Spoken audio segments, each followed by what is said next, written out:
Magandang tanghali sa inyo guys. Ang date ngayon ay April 4, 2025. Also, gumawa ko ng vlog para malaman ng lahat at mapagbigay alam ko sa tao ang aking vlog ngayon.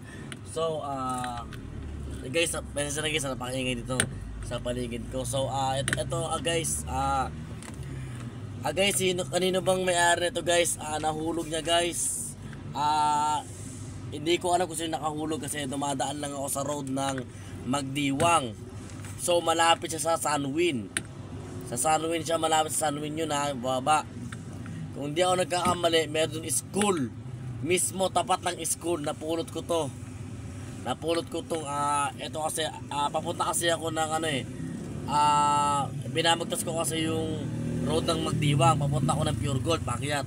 So, habang pakyat ako, may nakita ako na bond paper. So, ito guys, nakita ko guys. Alam nyo guys, tingin ko napakahalaga ito sa tao dahil lahat ng information nandito sa kanya. Hindi, parang tingin ko nagparehistro ng LTO. Diba? Wala naman ako dito maano. Kaya guys, paki-share na to guys ng video ko guys para makatulong at makuha niya yung kanyang papeles. Napakarami. Pero guys, wala naman pera guys. Sinilip ko naman. So, eto guys, meron siyang ganyan. Certificate.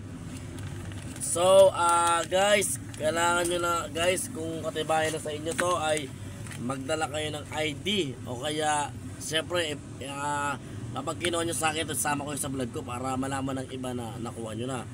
Ang pangalan ay Ronald A. Santander.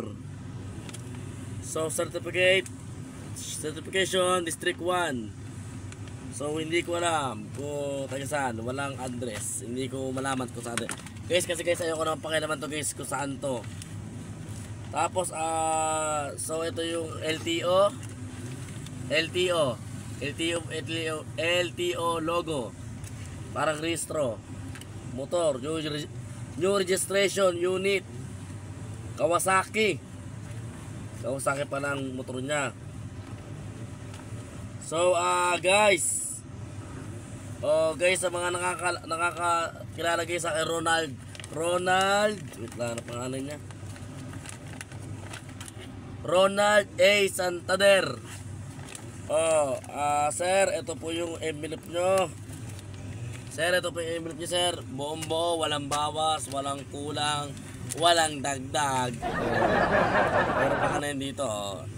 May ID pa, para secure to dati Sir, ito yung envelope nyo, sir Kung sakaling mapanood mo yung video ko, or ikaw nanonood na mayroong kakilalang ganito, Ronald.